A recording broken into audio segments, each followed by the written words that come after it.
ఎన్నికల ముందు వాగ్దానాలు చేసిన టీఆర్ఎస్ ప్రభుత్వం హామీలన్నీ తుంగలో తొక్కి వాటిని గాలి కొదిలేసి రైతులను విస్మరించిందన్నారు జడ్పీటీసీ ఊట్ల రమ వరప్రసాద్. సుల్తానాబాద్ మండలం కనుకుల, రామన్పల్లి, మారుతినగర్, రేగడి మద్దుకుంట, కదంబాపూర్ గ్రామాల్లో ఎండిపోతున్న పంట పొలాలను, మొక్కజొన్న పంటలను వారు పరిశీలించారు. కాంగ్రెస్ ప్రభుత్వ హయాంలో రైతులకు 9 గంటల కరెంటు సరఫరా చేసి కంటికి రెప్పలా కాపాడిందన్నారు వరప్రసాద్. రాజకీయాలు చేయటానికి రాలేదు, రైతులకు కరెంట్ ఇవ్వాలని ప్రభుత్వాన్ని డిమాండ్ చేశారు. ఒక్కో చోట మొక్కజొన్న చేలలో ఎడ్లను మోపుతున్న దృశ్యాలు వారిని కలిసివేశాయన్నారు. ఇకనైనా ప్రభుత్వం సరిపడ కరెంటు సరఫరా చేయాలన్నారు. లేకపోతే ఎస్ఆర్ఎస్పీ నీటినైనా విడుదల చేసి పంటలను కాపాడాలన్నారు వరప్రసాద్.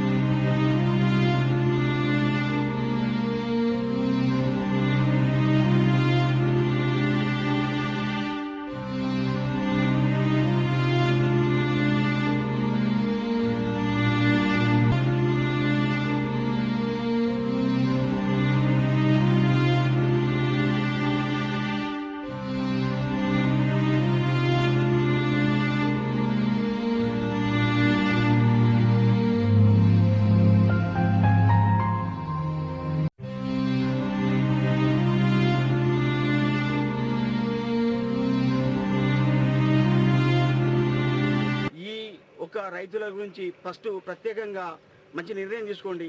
వేరే పనులు సింగపూర్ అని అదని కాదు, మాకు కావాల్సినది ఫస్ట్ రైతులను ఆదుకోవడానికి నాణ్యమైన కరెంటు సకాలంలో అందించి 7 గంటల కరెంటు అందించవలసిందిగా ఈ గవర్నమెంట్ను కోరుకుంటున్నాను. మరి ఎక్కడ చూడు అక్కడ ఎండిపోయి ఉన్నాయి. మరి మొక్కజొన్న కానీ పొలం కానీ వాళ్ళు ఏ విధంగా మరి వాళ్ళ పూట ఎట్లా గడుస్తుంది ఈరోజు ప్రభుత్వానికి తెలియడం లేదా? మరి ఎలక్షన్ టైంలో మాత్రం 9 గంటలు కరెంట్ ఇస్తా అన్నారు, 7 గంటలు అన్నారు. 7 గంటలు పోయింది, 9 గంటలు పోయింది, 5 గంటలు కూడా సరిగ్గా లేవు. మరి ఈరోజు బావులల్లో చూసినట్లయితే బావి నిండా నీళ్లు ఉన్నాయి, కానీ ఆ నీళ్ళు ఎలా మరి చేదుకొని పోసుకోమంటారా? పంటలలో చేదుకోవడం అయితే కుదరదు కదా. మరి కరెంట్ ఉంటే మాత్రం బావిల నుండి నీళ్లు తీసుకోవడానికి అవకాశం ఉంటుంది. కనుక ఎస్ఆర్ఎస్పీ ద్వారా మరి నీళ్ళు అందిస్తారా, లేకపోతే 9 గంటలు పోని 7 గంటలన్న విద్యుత్ ఇస్తారా? మరి ఇవ్వాల్సిందిగా కోరుకుంటున్నాను. మరి కాంగ్రెస్ ప్రభుత్వం ఉన్నప్పుడు 9 గంటలు విద్యుత్ ఇవ్వడం జరిగింది. రైతులకు ఏ రోజు కూడా ఇబ్బంది లేకుండా రైతులను కంటి రెప్పలాగా కాంగ్రెస్ ప్రభుత్వం కాపాడుకోవడం జరిగింది. ఈరోజు సరే, నేను ఇవాళ రాజకీయాలు చేయడానికి నేను మాట్లాడడం లేదు. రైతుల బాధలు స్వయంగా చూసినాం కాబట్టి ఈరోజు వాళ్ళ బాధలు చూస్తుంటే చాలా చాలా బాధాకరమైనటువంటి పరిస్థితి. ఈరోజు ఈ విషయం రాష్ట్ర ప్రభుత్వానికి తెలియదా? ఈరోజు 3 నెలలు అవుతుంది. 3 నెలల నుంచి ఎన్నో సంక్షేమ పథకాల గురించి మీరు మాట్లాడుతున్నారు, మేము ఎన్నో చేస్తామంటున్నారు. మీరు చేయండి, మేము నాకు అభ్యంతరం లేదు, మేము రాజకీయాలు చేయడానికి మాట్లాడడం లేదు. రైతులను ఇప్పుడు ఆదుకోవాల్సినటువంటి సమయం వచ్చిన తర్వాత కూడా ఇంకా మేము మాట్లాడితే మళ్ళీ మేము రాజకీయాలు చేసినామని మాట్లాడడం, మా మీద ఇంకా వేరే రకమైనటువంటి భావంతో అధికార పార్టీ ఆలోచన చేసుకోవడం, ఇది రైతుల విషయంలో రాజకీయాలు చేయాల్సినటువంటి సమయం కాదు. 3 నెలల నుంచి కాలయాపన చేయడం అనేది సరైన పద్ధతి కాదు. పంటలు ఎండిపోతూ ఉన్నాయి, నీళ్ళు అన్నీ కూడా అసలు ఏమాత్రం కూడా లేక వాళ్ళు ఇబ్బంది పడుతున్నారు. కరెంటు అందించాలి, నీళ్లు కూడా అందించడానికి ఎస్ఆర్ఎస్పీ నుంచి నీళ్లు వదిలిపెట్టాలని చెప్పి మేము కోరుతున్నాం.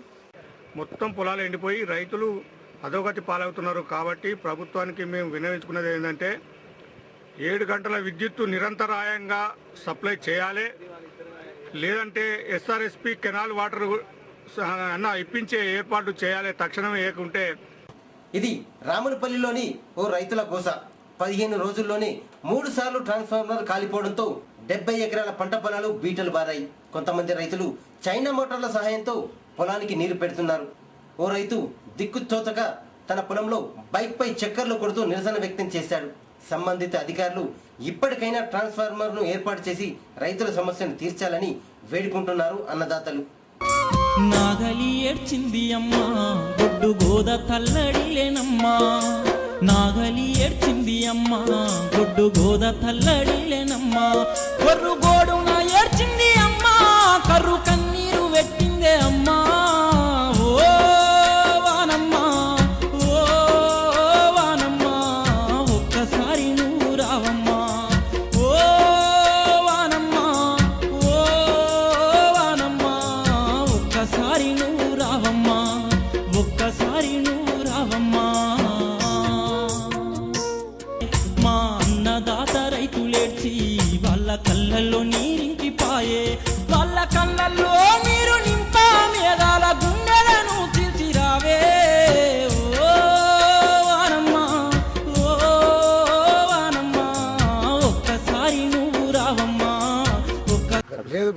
ట్రాన్స్ఫర్లు దొరుకుతలేవు, మొత్తం దొరకాయి. వారం రోజులు ఆగురి, 10 రోజులు ఆగురి, ఇది మాట్లాడు ఏమంటే మమ్మల్ని బెదిరిస్తారా ఇట్లా మాట్లాడుకుంటా.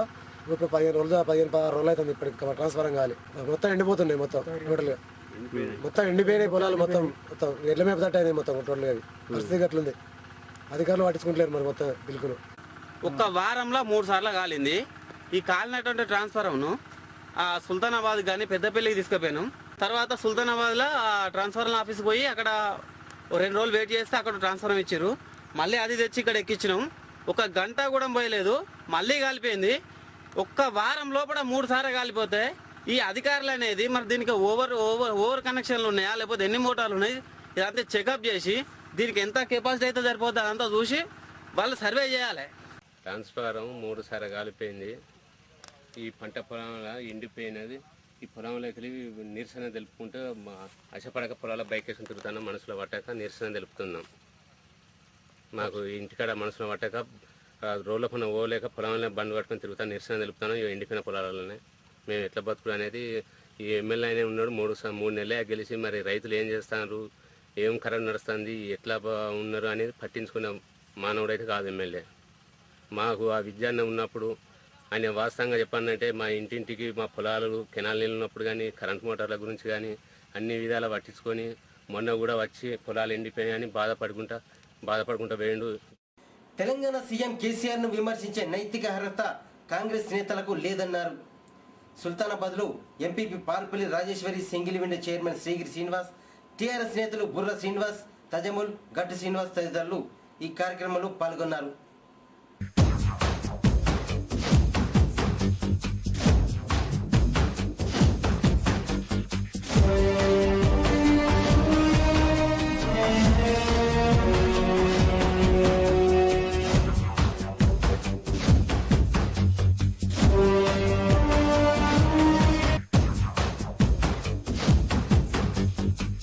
మరి ఈ రోజు 3 నెలల లోపల మా కేసీఆర్ ను రైతులను పట్టించుకుంటలేరని అంటున్నారు.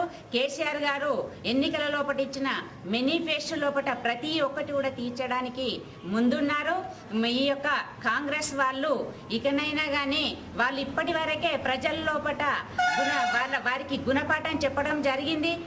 ఇక్కడ నుంచి కూడా వాళ్ళు ఇదే మాదిరిగా మా కేసీఆర్ పైన అవాకులు చెవాకులు పేలిస్తే వాళ్లకు రాబోయే దినంల లోపల కూడా ప్రజలు చీకొట్టే పద్ధతిలో ఉంటది. 60 సంవత్సరాలు మీ ప్రభుత్వం ఉన్నప్పుడు మీరు ఏం చేశారు? మా ప్రభుత్వం లోపట మీ 3 నెలల లోపట గిన్ని యొక్క ప్రజలకు ఎన్నో పేదవాళ్లకు లబ్ధి పొందడానికి అన్ని విధాల సౌకర్యం కల్పిస్తున్నాము. మీ యొక్క ప్రభుత్వం లోపట కేవలం ఒక 5 కోట్ల రుణమాఫీలే జరిగినాయి. గత ప్రభుత్వం కాంగ్రెస్ ప్రభుత్వం ఇప్పుడు మేము పంట రుణాలు ఒక అకౌంట్ 8,495 ఉన్నవి. వాటికి గాను దాదాపు 32 కోట్ల 67 లక్షలు మాఫీ జరుగుతున్నాయి రైతులందరికీ కూడా. మరి వరప్రసాద్ గారు అన్నారు ఈ యొక్క రైతులకు ఈ బ్యాంకర్ల ద్వారా మీటింగ్లు పెట్టుకుంటా మభ్య పెట్టుకుంటా లేట్ చేస్తానన్నారు. మరి ఇది ఏమన్నా ఆశమాయిష అనుకుంటున్నా అని నేను ప్రశ్నిస్తున్నాను. మా కేసీఆర్ గారు మాట తప్పరు, మడమే తిప్పని వ్యక్తి మా కేసీఆర్ గారు. మా కేసీఆర్ గారిని ఎవరైనా కానీ తెలుగుదేశం పార్టీ కానీ కాంగ్రెస్ పార్టీ కానీ విమర్శించే ఊరుకోమని కూడా హెచ్చరిస్తున్నాము. పక్క ఆంధ్రప్రదేశ్ ఆంధ్ర వాళ్ళే కేసీఆర్ ని మెచ్చుకుంటుంటే మరి మనం తెలంగాణలో ఉన్న మన వాళ్ళే కేసీఆర్ని విమర్శించడం మరి ఇది విడ్డూరంగా ఉన్నది. వాళ్ళు ఒక ముఖ్యమంత్రి గురించి మాట్లాడే హోదా వాళ్ళకుందా? వాళ్ళ లిమిట్ ఏందో వాళ్ళ లిమిట్లు ఉండడం మంచిది. వాస్తవంగా ఇప్పుడు ఆలోచిస్తే 4-5 సంవత్సరాల వరకు ఎలాంటి ఎన్నికలు మీరేదో ఆతృత పడవలసిన అవసరం ఏం లేదు. మీకు గత ఎన్నికలలో ప్రజలు చెప్పిన గుణపాఠాన్ని మర్చిపోయి మళ్ళీ అత్యుత్సాహం ప్రదర్శిస్తే మేము కూడా గుణపాఠం చెప్పవలసి వస్తుందని మేము తెలియజేస్తా ఉన్నాం. రాజకీయాలు పక్కన పెట్టి కేసీఆర్ గారు తీసుకునే నిర్ణయాలను ప్రజలంతా పెద్ద ఎత్తున హర్షిస్తూ ఉంటే మీరేదో గుంటనక్కల్లాగా అక్కడిక్కడ చెప్పడం సరైనది కాదు. మీరు మాతోటి కలిసి వచ్చి అభివృద్ధిలో భాగస్వామ్యం కావాలని మిమ్మల్ని ఆహ్వానిస్తున్నాం. రండి దయచేసి. ఇట్టి పరిస్థితి ఉంటుందని కేసీఆర్ గారు అధికారం వచ్చుడితోటే చెప్పారు. ఎందుకంటే గత 2-3 సంవత్సరాల మన తెలంగాణ రాష్ట్రానికి కావాల్సిన విద్యుత్ ఛత్తీస్గఢ్ తీసుకోవడము లేకపోతే ఇతర మార్గాల ద్వారా మనం విద్యుత్ కొనుగోలు చేసిన ఉంటుంది. రైతులందరికీ కూడా ప్రభుత్వం తరఫున వర్షాభావ పరిస్థితులు ఏర్పడితే పంటలు ఏ పంటలు వేసుకోవాలని ప్రభుత్వం తరఫున కూడా చెప్పడం జరిగింది. అలాగే విద్యుత్ సంక్షోభం ఉన్నదని కూడా ప్రభుత్వం చెప్తున్నారు. అది మీకు తెలియందా? తెలిసి ఏది రాజకీయ దుర్బుద్ధితోటి, రాజకీయ అవగాహన లేకుండా రాజకీయ లబ్ధి కోసం మీరు ప్రభుత్వం మీద అపాండాలు అది వేస్తే మంచిగా ఉండదు. సుల్తానాబాద్ మండలం పూసాలలోని శాస్త్రీనగర్లో గ్రామైక్య మహిళా సంఘ భవనాన్ని ఎంపీపీ పారుపల్లి రాజేశ్వరి ప్రారంభించారు. ఈ కార్యక్రమంలో సర్పంచ్ లంకశంకర్, ఎంపీటీసీ బుర్ర మౌనిక శ్రీనివాస్, వార్డు సభ్యులు, మహిళలు ఉన్నారు.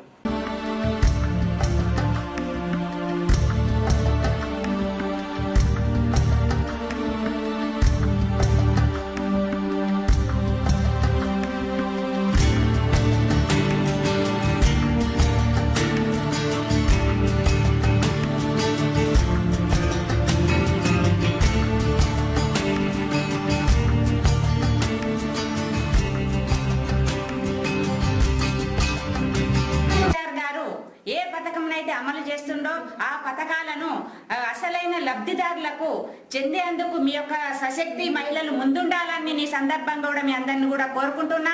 ఎందుకంటే మొన్నటికి మొన్న కేసీఆర్ గారు కుటుంబ సమగ్ర సర్వేను కూడా మీరందరూ కూడా విజయవంతం చేసిండ్రు. కాబట్టి మున్ముందు కూడా కేసీఆర్ ప్రతి ఒక్క పథకాన్ని అమలుపరిచిన దాంట్లో మీ యొక్క పాత్ర కీలకంగా ఉండి గ్రామ స్థాయి లోపల ప్రతి ఒక్క లబ్ధిదారునికి చెందే విధంగా మీ వంతి యొక్క కృషి పాత్ర ఉండాలని కూడా ఈ సందర్భంగా మీకు తెలియపరుస్తున్నాను. మీ గ్రూప్లో అందరూ సమిష్టిగా మీరు గ్రూప్ లీడర్లు, వివోదేశాలు అందరూ కలిసిపోయి మీరు కట్టుకుంటేనే గ్రూపులు ఉండాలి, లేకపోతే మీకు బ్యాంకు లోన్ రాని. మేము నల్ల బంద్ చేస్తానని బెదిరించినాం, రేషన్ కార్డు తీసేద్దామని బెదిరించిన, ఎన్నో చేసినా కూడా వీళ్ళు కరెంట్ కట్టిన తీవ్రవాదులు ఎక్కువ. మేడం కూడా మీకు రూమ్ ఇస్తాన్నారు, అప్పటిదాకా మీరు వాడుకోవాలి. అందరికీ అడగడం చాలా సంతోషం. వీలైనంత పాత పద్ధతిలోనే కోర్టులో బెయిల్ ఇచ్చే విధంగా చూడాలన్నారు న్యాయవాదులు. సుల్తానాబాద్ మున్సిపల్ కోర్టులో అడ్వకేట్లు విధులు బహిష్కరించి నిరసన వ్యక్తం చేశారు.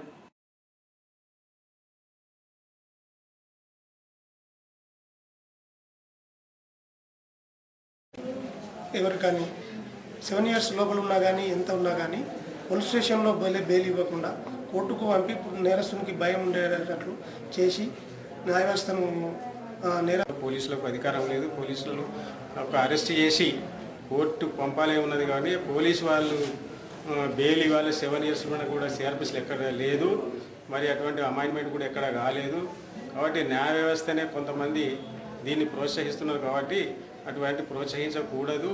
కాబట్టి సమాజంలో చట్ట విరుద్ధమైన పనులు చేసిన వారిని కోర్టుకు పంపి చట్టబద్ధంగానే వాళ్ళకు విచారించవలసి ఉంది. కానీ ఈ బెయిల్ అనేటి పోలీస్ స్టేషన్లు ఇచ్చి ఇంకా అవినీతిని ప్రోత్సహించడం జరుగుతుంది.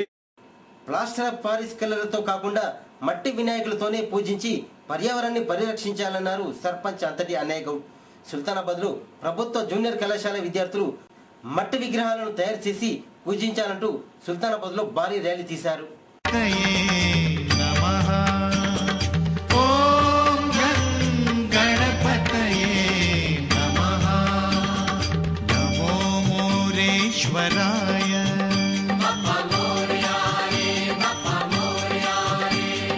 नमो विघ्नेश्वराय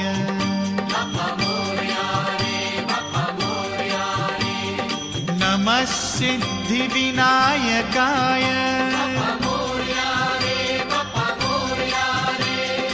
नमः चिंतामणये. ఆ మట్టి విగ్రహాలతో తయారుతోని భక్తి పార్యం అయినటువంటి మరి ఆ మట్టితోని ఒక విఘ్నేశ్వరునికి చాలా పవర్ఫుల్ ఉంటుంది. ఈ ప్లాస్టిక్ ఈ రంగులతో తయారు చేయబడేటువంటిది అది సరైనటువంటి విధానం కాదు. దాన్ని నిషేధించడానికి నిజంగా ప్రభుత్వం కూడా కొంత గట్టి నిర్ణయం తీసుకొని ఒక జీవో పాస్ చేసే విధంగా మరి ప్రజల మీద అది నిషేధించే విధంగా కొనసాగించాలి. ఈ యొక్క మట్టి విగ్రహాల వలన చెరువులో కలుషమై గతంలో మా యొక్క సిబ్బంది కలుషితమై కాలు కొట్టివేయడం జరిగింది. మరి దాన్ని ఒక ఉద్యమ స్ఫూర్తిగా తీసుకున్నటువంటి నిజంగా ఈ ప్రభుత్వ జూనియర్ కళాశాల ప్రిన్సిపాల్ గారికి, అధ్యాపక బృందానికి, అదేవిధంగా మరి మనం మట్టి విగ్రహాలను పూజిద్దాం. న్యాచురల్గా దొరికే పువ్వులు పళ్ళతోనే దేవుణ్ణి ఆరాధిద్దాం. ఆ మట్టిని మళ్ళీ నీళ్ళల్లో మనం నిమజ్జనం చేద్దాం. దానివల్ల మనకు ఔషధ గుణాలు అవన్నీ కూడా ఉపయోగపడతాయి.